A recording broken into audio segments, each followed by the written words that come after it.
Okay, join us. Join us. Okay, go live. Oh, Monica! Hi. Sorry. We made it. Technology. We made it. Let's see. I think we might be live. Okay. I think we're now live on Facebook. Thank God. Okay. Oh my God. How many doctors does it take to turn on a Zoom call? That was insane. Okay, Monica, thank you so much for joining me on this. What is it? Tuesday, Wednesday? Who knows? Tuesday, yes. Blair, and thanks for joining us, everyone. I'm delighted, thrilled to be joined here tonight with Monica Gandhi, who is an infectious disease specialist, public health expert, professor of medicine at UCSF, and who has, I would call a COVID queen, who has been helping make sense out of the craziness of the pandemic, deliver facts, nuance, guidance to a lot of us who are trying to, live our lives, protect ourselves from disease, but also protect ourselves from despair. And so what's fun to me, there's nothing fun about the pandemic, of course, but what's fun to me is getting to know Monica. And we sort of, I think our skill sets are somewhat complementary in that I'm seeing patients on the ground who are trying, every day to mitigate risk, but also to mitigate the damage of the pandemic, depression, anxiety, trauma. So Monica, thank you so much for joining me, especially after a Zoom kerfluffle. I'm very happy to be here. Okay, so let's talk about, can we just go right into it and talk about the vaccines and like what is your take? I think I know, but for the rest of us here, what's your take on the 3 currently available vaccines and what they're going to offer for us in the future? Yeah, there was this article today about what healthcare worker settings are looking like, right, in the New England Journal after vaccination. And so after 2 doses of the vaccine, basically it's very difficult to get COVID-19, let's just say it that way. And it's very difficult even in places where there's still circulation of COVID-19. I think there won't be circulation after a while once we get better to our vaccines. So my take on the 3 vaccines that we have here, which are Moderna, Pfizer, and Johnson & Johnson, is they're all really good. They all have nuances, but they're all excellent. And we are going faster than we have before. The supply keeps on seeming to go up. New York said by Tuesday, everyone over 50, or California said everyone over 16 by 4 weeks from now. Every state seems to be going more and more about lowering their tiers, making it easier. And so get whatever vaccine you can, whatever is the first one, whatever is offered to you. I promise they're all good. And we'll get to what nursing homes and healthcare facilities are looking like right now, where they were vaccinated in January, the end of December, early January. And now these places it's very hard to get COVID-19. It just is. It's hard because everyone's vaccinated. It's so optimistic, and what I love about your messaging, and what I'm trying to do myself, although it's hard messaging risk and messaging during a hard time and talking about optimism feels like an oxymoron, but it's not, right? We can be optimistic and realistic and sad and glad in the same moment. Yeah. Right? Like we can, someone tweeted to me yesterday, like, mental health doesn't trump neurologic health. And I'm like, who said it's either or? Yeah. Like, we can protect our brains from COVID-19, the ravages of this virus on all of our organ systems, and protect our mental health together. It's called nuance. It's called considering our broad human needs and preventing infection. But what was so nice yesterday was seeing those images of grandparents hugging their grandkids in nursing homes. Yeah. I mean, at the end of the day, that's why we're alive, right? That's why we're here. Yeah, it's been awful, actually. I can't imagine. Okay, so I think about HIV and I think we didn't keep the whole world away from each other. What a cool thing to do is to say, let's just stay away from each other. Now, actually, that never should have been the message. There could have been ways to, before this, say mask distancing, ventilation, and you could still be around each other like you and I were around our patients, or like people were at schools that were open, or there are ways that we could have like said, you could still be around other people. But somehow in some places, the messaging was just stay at home. And so then that led some people to think, okay, I should be seeing no one until they tell me to. And that has led to mental health difficulties and loneliness and depression that you and I are seeing in practices that are like every bit as debilitating. I mean, they're so debilitating. Depression and anxiety. And it's not just depression of not seeing anyone, the anxiety of coronavirus, this anxiety that if I go out, I'm equally at risk no matter what I do. I'm at risk sitting here, I'm at risk going out. Like, we have not messaged where you're at risk and where you're not. And it has been so scary for people. Yeah, I mean, I would say as a primary care physician, I spend, right now, I would say easily 50% and probably more time is spent addressing people's sort of emotional fallout from the pandemic in their appointment. So yes, we're talking about their blood pressure, their cholesterol, their diabetes, but of course our mental health is relevant to all of those conditions, right? When you're not sleeping, when you're using alcohol to medicate distress, when you're not going to the gym because you're afraid of going to the gym even though you've been vaccinated, when you are isolated and lonely and being told, stay at home when, it's not necessarily that appropriate message for you. I mean, people are under distress, and then that affects their physical health. So I'm finding that my patient visits, it sort of was this way before because my interest has always been in mental health and physical health and how it intersects.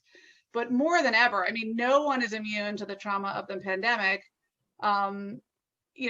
Will ultimately, hopefully, mostly be immune to COVID, but no one is immune to the distress. And what I try to make clear to people, and I hope people understand this when I say this, we all have mental health. So when we talk about mental health, it's not necessarily mental illness. I talk about mental illness in my office all the time as well, right? But just being human entitles you to having mental health, which means that you're naturally going to be affected by the uncertainty, vulnerability, and distress of all that's coming at us, not to mention mixed messaging from public health experts and the media and anybody who has a podium, right, who's trying to translate very complex scientific information to a broad public. Yes, but one thing I do want to say is it's actually not that hard to translate scientific information in the sense, this is what I want to say. The numbers are very clear in places that are vaccinating fast. It's not, the world stage is showing you what's going to happen here. We are behind, we're not as fast as the UK and Israel, but literally it's like you're seeing it play out in real time, what's happening.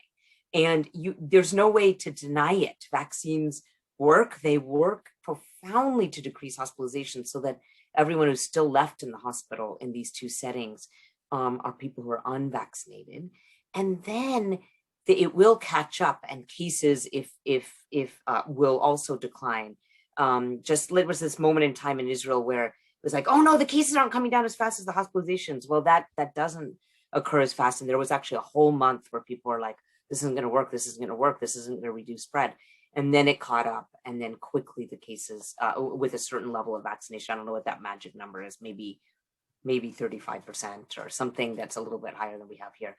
And so you don't even have to look at the studies in detail. You don't even have to look at immunity in detail. You don't have to know about T cells. I mean, you could, it's helpful to know about all those because they just look great, but you just had to watch epidemiology play out where it's. Well, that's what's so funny. I love that you say that, because then what is it that makes it so hard? Why do we need a p-value on a graph that's going, do you know what I mean?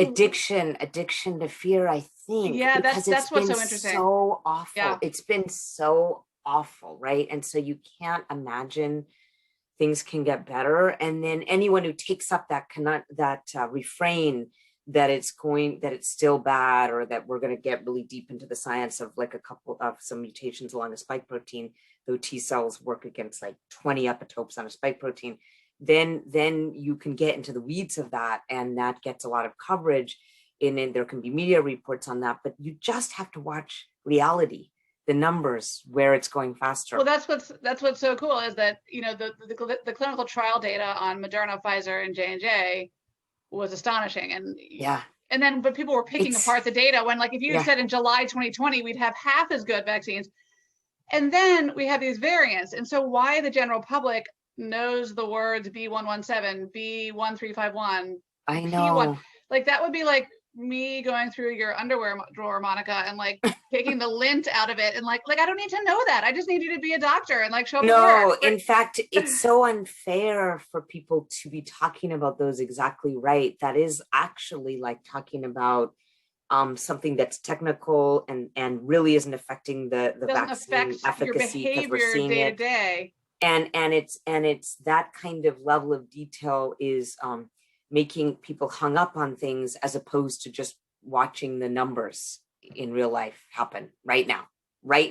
Go over to the UK. So what do you say to the I look at them every day. What do you say to the person then who's watching right now, who's like, I have been vaccinated, yet I'm afraid to go outside, see my family who've also been vaccinated because of the variants? Like, just let's go there, because that's a common question I get. It's the reason why one of my patients was having a panic attack yesterday.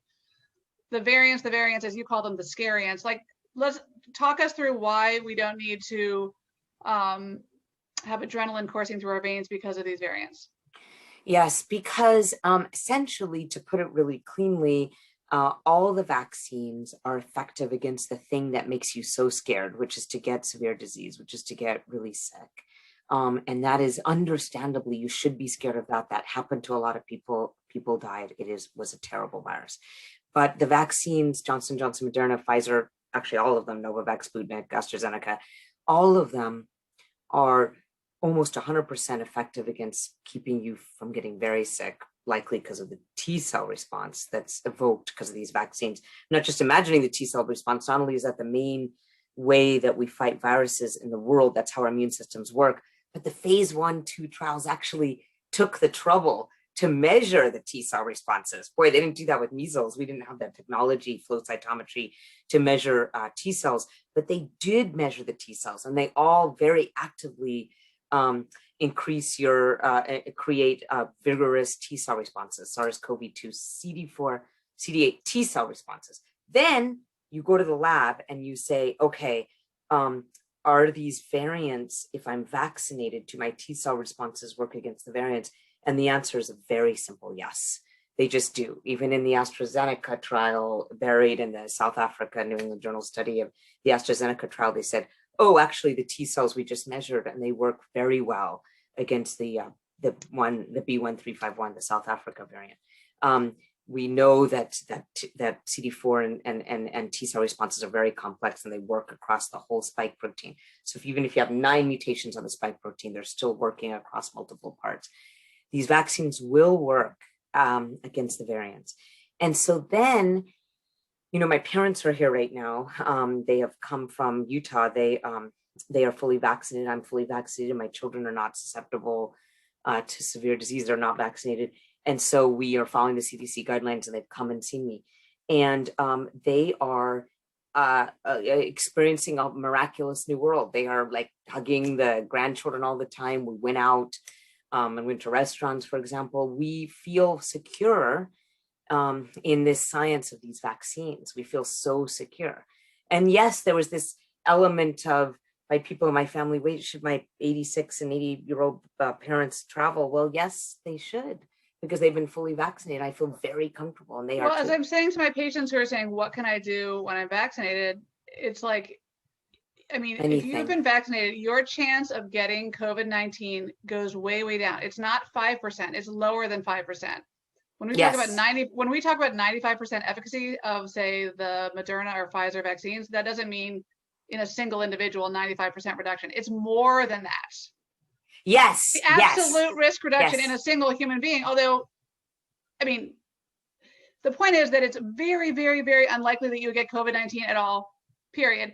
And the real world data, that's what we have. Okay, so we just saw this. You and I just looked at this New England Journal study today from the University of Texas as healthcare workers vaccinated. There was actually a 0.05%, which is 0.0005 chance of getting COVID-19 after you are vaccinated. And then people will say, that's that's the real world data. But then people will say, well, what if I'm that unlucky person who walks out my front door and I fall down a manhole and I get COVID-19. And I say, well, if you get it, if you are in the unlucky category of someone who gets COVID-19 despite having one of these miraculous vaccines, you would have a cold. You'd have a mild. That is a risk that you took. You took every time you left your house. Every time you walked out. Right. I mean, we used to go on airplanes with sniffles. We used to go into work with a cold. I mean, no one will ever do that again, I don't think, or else you're going to be the Medusa, right? But I think people need to understand the relative risk reduction is enormous, and to take fear out of the driver's seat. I think it's important to realize, because we didn't preface this conversation by saying that, you know, for anybody who doesn't know me or doesn't know Monica, like the loss of 500 some American lives is an enormous tragedy. Like, we take this seriously. I think this goes without saying, but I feel like I need to say it. Sometimes when I'm optimistic, people accuse me of being blasé. Like, that's the problem. It's like, and that's why the messaging, I think, is hard. So I want to make it clear that, like, you and I have been working on COVID-19. I mean, to be fair, like 7 days a week for over a year. Yeah. Seeing patients, caring for patients, interpreting data, delivering fact-based, evidence-based guidance to a broader public. There is no level of blasé in my heart or mind about this is serious. This is causing. This is a serious illness, and the vaccines take away that seriousness. And underprivileged people and brown and black populations worse, disproportionately, it's affecting. So, like, that I feel like it needs to be said, because it's not like optimism equals blasé. Optimism is rooted in science right now. Optimism about our future is rooted in the data. We see it. The real world data is better than the clinical trial data, and real world is the real world. It's better than clinical trial data. I had this meeting with 2 PhD immunologists. It was a webinar, and then 2 doctors who were seeing COVID. And we were listening to the PhD immunologists talk about how great the vaccines were. And then we looked at each other and we said, can you believe that there's so little COVID in our hospitals now? How do you feel? We're both ID doctors. He's at Yale and I'm at UCSF. And we're like, this feels amazing. It feels amazing to see with vaccinations, the reduction in hospitalizations, the defanging, the taking away of the severe illness. I love your As a doctor, it's amazing. It's amazing. The defang, the declaw, basically, if you're in the unlucky category of people who gets COVID despite getting vaccinated, which again, like, would be lightning striking. 0.0005, 4 zeros and then a 5 by the current data from the New England Journal today. Yep. Yeah. Then you would have a cold. And so the risk of getting a cold is lower than the risk of the cold that you would have gotten from going on the metro or the subway or riding in an Uber or seeing your grandchild. So the point is this: if you've been vaccinated, and finally CDC let us, acknowledge our needs of not just not dying. Like, not dying is wonderful and essentially guaranteed with the vaccine, right? Like, it's guaranteed. But what about living? What about living? And so finally the CDC acknowledged our broad human needs, said publicly that we can hug one another, we can be together. It's curious to me the CDC says a small group can get together. I mean, it doesn't matter how you can have a clown car full of people who are you can have any number of vaccinated people in a room without any that fear. Is equally as safe as 10 or 12 or 50 or 10,000. That is actually what we're getting back to. That's what mass vaccination will get us to, is that we're all in the same room. So let's talk about that. There was no reason to put a number. There was no reason to put a number, and I don't know what that was about, because it's not science-based. It's just sort of like, let's just make people suffer a little longer. It's kind of this idea that, like, if you give them an inch, they'll take a mile. I really, really don't like that messaging, because I honestly think that people are very smart, and we're not going to all go crazy and run around and go screaming and have raves. We are going to get together in our vaccinated groups and hang out. So the problem is, as you know, you've got the vaccinated group together, right? 2 people, 4 people, 10 people, a stadium full of vaccinated people pose no risk. They can be without fear. Yes. Unvaccinated people together still need to mask and distance and do the usual precautions, because they're not protected and they are wide open. They have no immunity to COVID-19. Right. The challenge is, and this is true for human beings even before the pandemic, is living in that gray area, right? mixing vaccinated and unvaccinated people.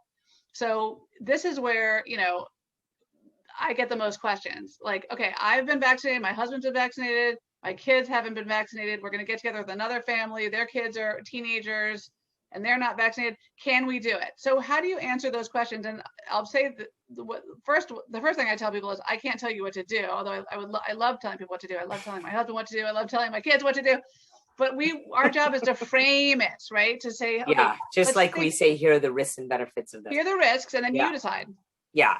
I mean, I would say that anyone who's unvaccinated in the group who is of low susceptibility, and of course, there is no question that age and comorbidities predispose you to severe disease. So kids in general, we just wrote that with your friend, Dr. Henderson. Tara Henderson, I love that you got together. She's great, and thank you for the introduction. But we it really let me drill down into the data with your pediatric infectious disease people at University of Chicago about how low risk children are for getting severe disease, less risk than influenza 2 years ago when we had influenza. So children do not die of COVID-19. This is the truth. This is just, these are again numbers, just like the world stage. These are truth, these are data. This is not fear-based, this is biology. And so any child 5 through 19, I think any number of unvaccinated children can be with any number of vaccinated adults because they're at such low risk. But then that's even giving the assumption that the vaccinated adults are like spewing it out of their nose when they're vaccinated, which is not true, because data after data, and again, let's not stay stuck in December 2020 where we said, are these vaccines going to prevent transmission? Didn't swab routinely in December 2020, but we have since, 7 studies where people keep on swabbing these poor vaccinated healthcare workers or vaccinated patients, and they don't have it in their nose after they don't have it in their nose. Now they can have some in their nose, but it doesn't matter if it's a little bit, because very low. It's sort of like the idea of like an Amazon package or a pizza delivery box being able to infect someone with COVID-19. Like, that's not right. A vaccinated person cannot carry enough virus to transmit, and that's to someone else. That's exactly what the Israel data is showing us, that you swab and then you've been exposed to someone and you may have a little bit of virus in your nose, but it doesn't seem to have the level that is infectious. So I am very comfortable with this many studies, 7 health studies where they keep on swabbing people and the risk of having your nose is very low. And then after that, the studies that show the viral load in that very low, the few people who have it in their nose are very low. I'm comfortable integrating that data and saying that I think it's very difficult to transmit after you've been vaccinated. So when you are making these decisions for this summer and the children are unvaccinated, that is okay to hang out. Yeah, I mean, I think it'll be interesting. It's again, like, when will the CDC acknowledge, right? It's like, it looks like a duck, smells like a duck, sounds like a duck, feels like a duck. When is the CDC going to say it's a duck? When is the CDC going to say vaccination not only prevents death and severe disease, it also prevents transmission? I think part of the problem is it's an evolving situation, right? We're in an evolving situation, and let's say suddenly we couldn't deliver vaccine doses into arms, and all of a sudden a new variant did come out and evade immune protection, and then we did have a problem. But that's nothing. There's no signs of that happening. Every vaccine, yeah. And in fact, I think actually what's going to happen, and this is what will really release people's anxiety, is we won't be in this intermediary period where in Michigan, the cases are still going up some because we haven't caught up with the number of people that need the vaccine, and there was still active transmission going on, and there wasn't natural immunity. And then California, we had natural immunity and we're getting vaccines, and we're as low as you can imagine. We're so low. We have 50 states, they're doing 50 different things. We are still in this twilight zone. We're still in this intermediate period. In about a month and a little bit after that, we're going to just see these numbers keep on going down. Then everyone's going to get it who wants it. Then the community transmission and the numbers are going to be so low. Then people will start relaxing and they'll see it. They'll see it. They will see it with their own eyes, these numbers. And they're seeing it in the places that are vaccinated fast, despite variants. And that's why I'm so secure about this. I think I feel like I need to say it again, like, until you're vaccinated, you are at risk, right? You still need to mask, you still need to distance, Yes. People who have underlying health conditions, diabetes, older age, obesity are at higher risk. We know that certain populations are at higher risk. But the fact of the matter is that help is on the way. And the other important thing is just like masks protect the wearer and protect the other person, the vaccines clearly protect us from disease and protect other people. So take schools for a minute. The kids being in school are safer because the teachers have been vaccinated, right? Because the teachers are not only going to get sick, the teachers are not also going to transmit it to the kids. Right. It's not to say that we shouldn't have 3 feet, and let's be clear, it's 3 feet at least, not 6, ventilation, hand hygiene. So basically we're talking about layers of risk mitigation. Just because people are getting vaccinated doesn't mean that if you're unvaccinated and you see people in spring break that you can go wild. At the same time, we shouldn't be shaming and blaming people for living their lives as long as they know the risk they're undertaking for themselves and for other people.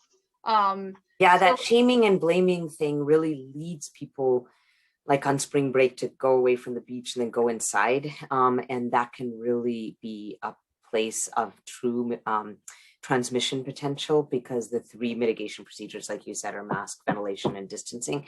And outside is so much safer. So I'm still confused by all the outside shaming. And that worked against us in California. Well, we know just from like human psychology that shame doesn't motivate people. It's not like, if I, every day it's patients come into my office and they're like, head is hung low, doc, I've gained weight, I'm drinking more than I want to, I haven't exercised. And I'm like, look, no shame, no blame. We've been in a global pandemic. You've been robbed of your normal coping strategies. Of course you're going to be drinking more. Of course you've gained weight. Let's figure out how to troubleshoot it. If I said to you, tisk, tisk, tisk, like that woman in the New York Times wrote last week about American weight gain and how Americans are throwing caution to the wind by eating badly. I mean, it was an awful op-ed or whatever that was. Yeah. If I talk to my patients like that, first of all, they would never come back and see me. Yeah, they wouldn't come back. And then they also wouldn't be motivated to actually take control of their health. But if I say, look, it's normal to have gained weight. It's normal to have a gravitational pull to wine in a pandemic. It's normal to be grasping for straws. It's normal to have insomnia, anxiety, your neck is tight, your back is tight. Let's name it. And let's normalize it, and then let's figure out what we're going to do. And that's the same thing with any public health messaging. If you say shame, shame, shame, tisk, tisk, tisk, I mean, that doesn't actually advance public health in any meaningful way, as far as I can tell. We did it so much during this pandemic compared to HIV. I mean, actually, we did it for like 5 years in HIV, or other people were doing it, like big role players that said abstinence only, and we really disliked them for doing it. We really disliked people who shamed humans for being human. We can shame them for shaming other people.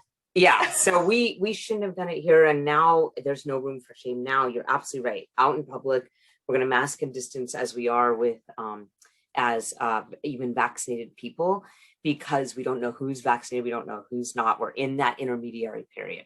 But we are going to get to normal life, and it's all going to be dependent on the rollout and fast of the vaccine. Yeah.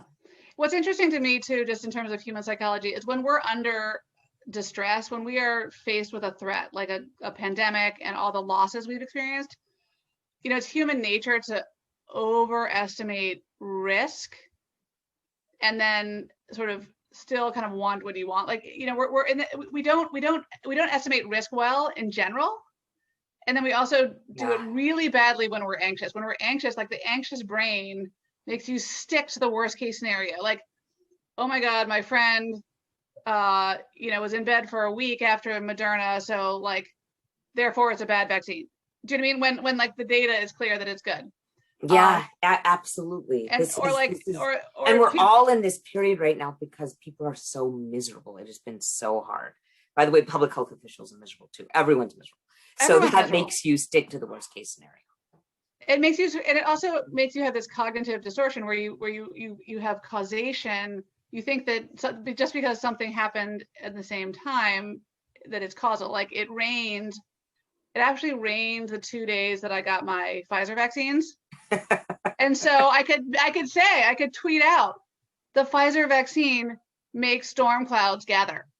Yeah. And that would be that's what happened with the AstraZeneca. Someone would pick out that news story and they'd be like, wow, let's go on CNN and let's talk about the association between, or the causation between, that's what happened with clots and AstraZeneca, right? Yeah, right. Blood clots happen. I mean, I saw 2 people with blood clots in the last 6 weeks, birth control pills, sedentary, blood clot in their leg. It's not because they got AstraZeneca, it's because they got a blood clot. AstraZeneca, what causes blood clots is COVID-19. Yes, COVID-19. And so that's why getting vaccine out fast in Europe, which they just have had too many delays because of things like this, would have been the perfect solution to blood clots or respiratory illness or anything else that COVID causes. It's such a crying shame. I mean, it's such a perfect example of how messaging matters. Yeah. Because it's really a good vaccine. Yeah, it is. It is actually. And we shouldn't, again, airing public underwear in public or dirty laundry in public, like you said about that. Like I don't know why we're, it is really stressing people out. This constant discussion of the ins and outs of every vaccine is really stressing out. Instead of, what I would do is if I were a major news station, I would start every day with the decreasing numbers in the UK and Israel. I would just show that. And then I'd say, okay, then let's see where we are here. So you could be the one anchor and I would be the other anchor, and you would show the UK and the Israel data. And then I would say, let's talk about how we manage anxiety, how we manage our moods, how we manage trauma, because you don't have to have mental illness to feel those emotional and physical effects. You have to be paying attention and human being, right? Yeah. So if you're a human and you're not feeling vulnerable, anxious, and susceptible to bad news and with some cognitive distortions on the side, making assumptions about data that aren't really there, then that would be weird. Like, we're all feeling this way. And it's making some people with actual mental illness worse. It's making addictions worse. I'm seeing a lot more alcohol abuse, a lot more prescription drug abuse. I'm seeing people just really, really, trying to kind of numb uncomfortable feelings. That's ultimately affecting their blood pressure, their weight, all of the above. But so, and we have 3 times the number of overdose deaths in San Francisco than we do COVID deaths. Right, and in kids and adolescents. That was just our way of coping, and and so you would have this, like, you'd open the TV show with like the data, the science, the real stuff, and you'd probably, because you'd have lawyers on your media team saying you have to acknowledge that this is a real disease and there's real suffering, and acknowledge that, right, like, we're not just smoking the drapes here. Yeah, and we're being data-based. It's data-based. Like, and then you would have, okay, here are the ways we're going to cope. Get vaccinated, manage your fear, get help for anxiety, like either by walking, doing yoga, stretching, journaling, doing a meditation app, talking to a therapist. Spending time with people too. Spending time with people because you've been vaccinated and there's no reason not to. Right. Exactly right. Social connection is important. We're wired for survival. We're also wired for connection. So the disconnect had to happen in the beginning, but it didn't have to happen, and it doesn't have to happen when you've been vaccinated. No, exactly. That's what vaccine buys you, is back to that place of connection. Particularly these vaccines. Yes, particularly these amazing vaccines that I cannot get over. I just can't get over that they look as good in the real world setting or better than they do in the clinical trials. That doesn't usually happen. That doesn't usually happen. So let me ask you something. And I feel bad where there are a lot of questions coming in. We can hit them. Okay, we should. But I feel like we're hitting some of them, but I also don't want to keep you all night, Monica. I could. I have until 6. Okay, so let me ask you the $1 million question that I mean, there are a lot of $1 million questions, but let me ask you a $1 million question. Why is it that I, as a vaccinated person, or you as a vaccinated person, still has to wear a mask? I'm happy wearing a mask. I think for me, it's about solidarity with other people who are not vaccinated. No one knows that when I'm in the grocery store picking out my toilet paper that I've been vaccinated. So, like, so let's talk about, like, and I'm not an anti-masker, right? I'm not anti-mask. Yeah. I'm not someone who says, give me my liberty. I don't want to have a mask on. I'm perfectly fine wearing a mask. I actually think it keeps my face kind of warm. And I just like, it's fine. Like, I don't mind it. But I mean, the question is scientifically, like, when are we going to be able to, what is that threshold? We will be able to take off masks. Actually, that is a really good thing to say out loud, because people, I have been doing, mask research from the beginning of the pandemic and written some papers on masks, and people are like, you want us to stay in masks? I say, no, actually, my entire purpose, just like my entire purpose of studying HIV is to end the HIV epidemic. My entire purpose of COVID-19 mask research would be to get us out of masks, because we will eventually be able to take them off when we have, mass vaccination. What does mass vaccination mean? Well, anyone who wants to get a vaccine basically has gotten a vaccine. Why? Because by that point, we're going to have such low rates of community transmission. We're already seeing it. We have about 0.5% community transmission rate in San Francisco these days. So we're watching it happen in real life. But again, and that's between vaccine and natural immunity, but definitely the vaccine. And you look out and everyone is still wearing their masks. I think that's polite. It's kind of like you said, it's almost like polite. It's like it's polite. It's sort of like a social, it's like norm, because I get if the non-vaccinated have to wear it, then I should wear it just to be polite. It is polite. I think that's like very polite. And I think we're polite people. We should be polite around one another, but it will go away for all of us. And then there'll be some people who say, I never want to get a cold and I'm going to wear a mask all winter. And I loved not getting a cold, and that actually will be their choice, but it won't be mandated or required by your state or city. Well, someone had an interesting question for me on Twitter yesterday.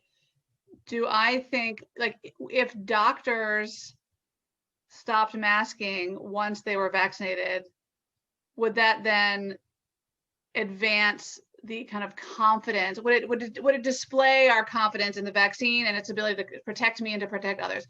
And it's a really good sort of like ethical, philosophical question. Like, the thing about it is, like, I don't wear a mask in my home because but then when I'm with my patients, it's again, it's that like sort of politeness. We're still not in a place where we can, but like, what is that threshold? I think this is a great question, because I have actually been taking it off with my patients who are vaccinated. Yeah, so I have the too. CDC, not of the CDC guidance, but because of everything we just talked about up to this point. And the reason I'm doing that is that there's this interesting study in JAMA Surgery that said that patients don't actually want to, they actually want to see their patients' faces. Right. And they're talking about surgeons wearing clear masks actually when they have to wear masks, because they want to see the facial expressions. So I have been unable to have true, face-to-face conversations with my patients for a year. So every time, I know they're vaccinated because I'm the one who sent them for vaccination. Yeah. So they come in the room and I say, are you comfortable for us both taking off the mask? And they're like, yeah, totally. And then we communicate that way. Yeah, and I think it's showing confidence, I believe, in the vaccines. Yes. Yeah, it does show confidence in the vaccines. And so I thought it was a really great question that someone posed, because it's like, okay, wait a minute. So what is, it's sort of a metaphor for any kind of murky water, which is basically the definition of life, right? Is like, when is enough to be able to take a small risk that then messages something to other people, right? And when you have, a microphone like you do, and with my patients, they like, it's just interesting. I mean, I think showing them I believe in it. I actually have some people who are not sure about vaccines, and we talk a lot. We go over and again, what are their reasons for not being sure about vaccines, and me being without a mask and showing them that I feel so confident actually has helped them make these decisions. Not great. Yeah. So let's talk putting about your money where your mouth is. Put your money where your mouth is, that you can not a mask where your mouth is, but putting your on your face. That's how secure I am. Yeah. With my parents who are 87, putting them on a plane. This is how secure I am. Right. Okay, so I'm trying to look at the questions again, like between my bad eyesight and my phone. Someone saying, I'm mostly afraid of situations of socializing with a non-vaccinated person if I let my guard down.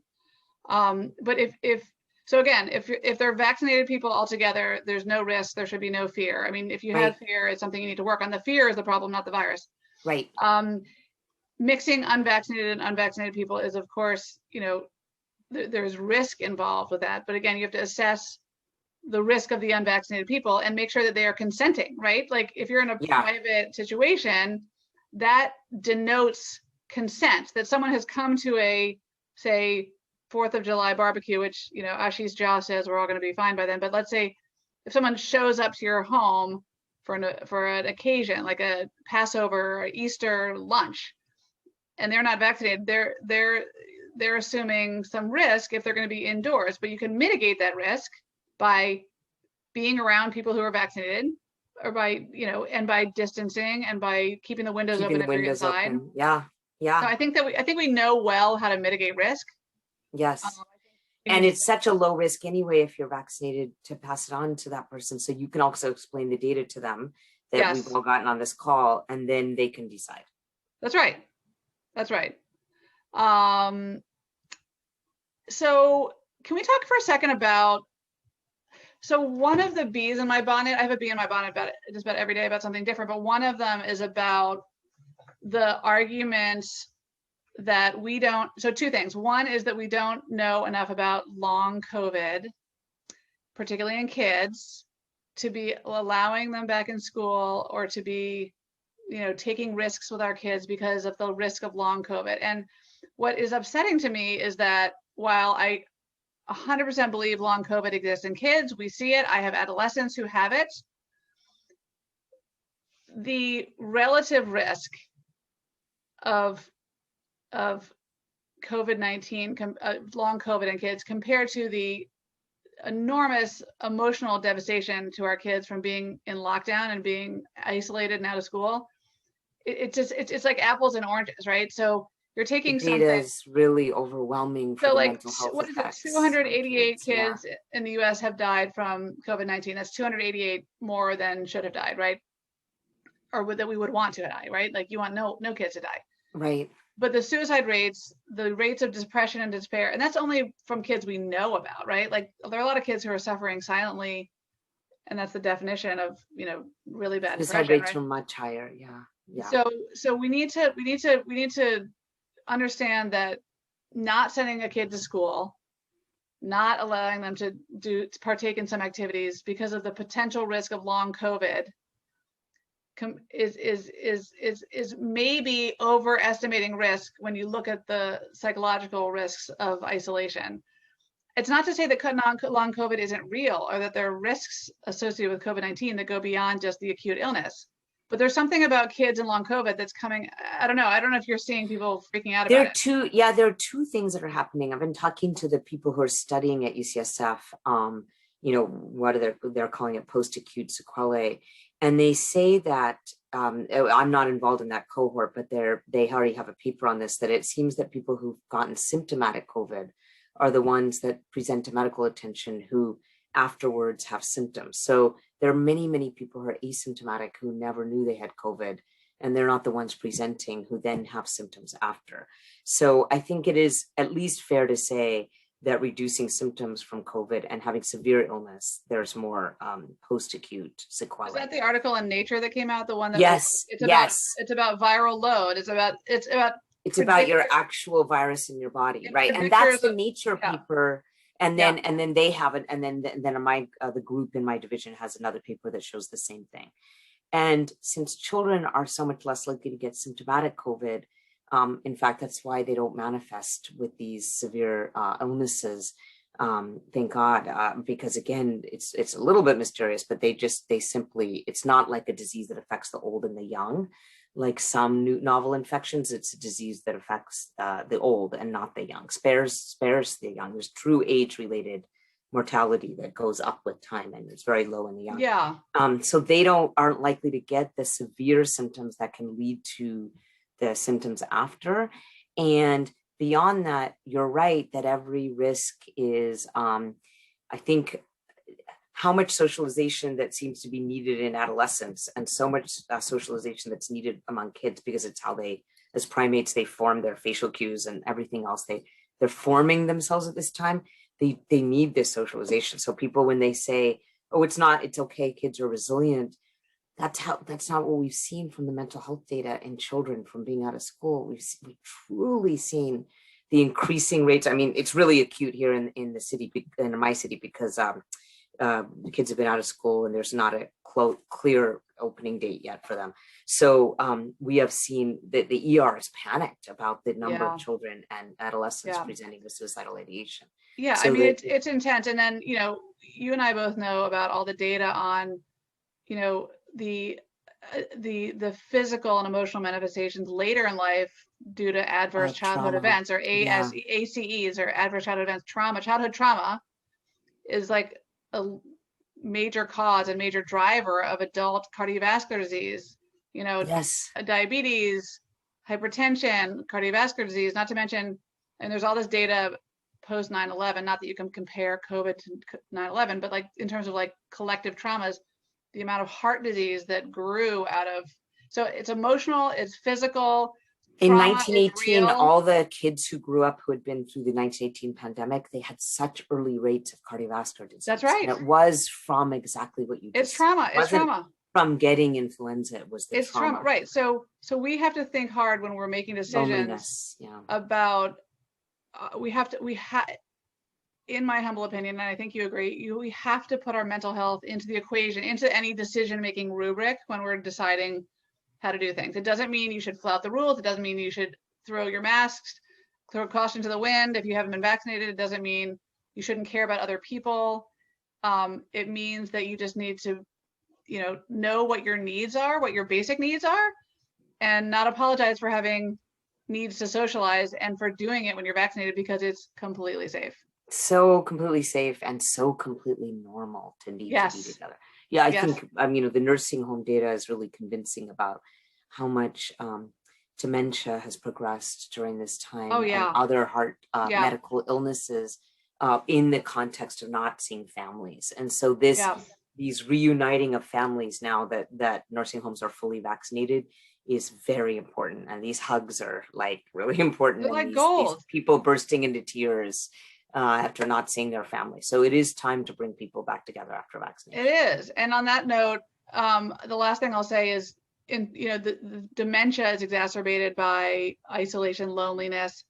What I'm seeing in my adult patients is this like birthplace of adult ADD. I mean, I think we all have ADD in the world we live in, right? Like the multitasking and the different social media apps, but without the contours of normal daily existence, like driving into work, driving home from work, meetings, walking to a different room, which are the very structures we need to have attention and focus and productivity.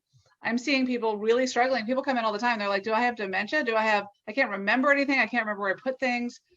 And it's really that it's like they have attention deficit disorder, but I'm not going to call it like clinically, but we need to get back the contours of our day. We need to get back those routines and rituals that shape our daily existence. That's what vaccinations give us. And that's what vaccination will bring us. Yeah. And it is so incredibly important, because the effects will be terrible if we stay away from each other for much longer. So let's be secure in vaccinations. They will. Monica, thank you so much for joining me, and just for being so great and such a voice of reason and sanity amidst the chaos. It's true. Thank you for doing the same. And I'm not going to have fear of normal phono. Because of phono. That was my little word I came up with. I think that was very clever. I don't know if I ever feared missing out, but I don't want to. I never really feared missing out. Fear of normal. I don't want them to have phono. I don't have phono because of the virus. I have phono because I don't think I can wear high heels ever again. Like, what is up with that? Who needs them? No, and I don't want to go to cocktail parties, and I don't know. I just don't know if I'm. I'm not either. I'm not either. I like to be comfortable. Totally. Yeah. Monica, thank you. Thanks. Talk to you soon. Bye. Okay, bye.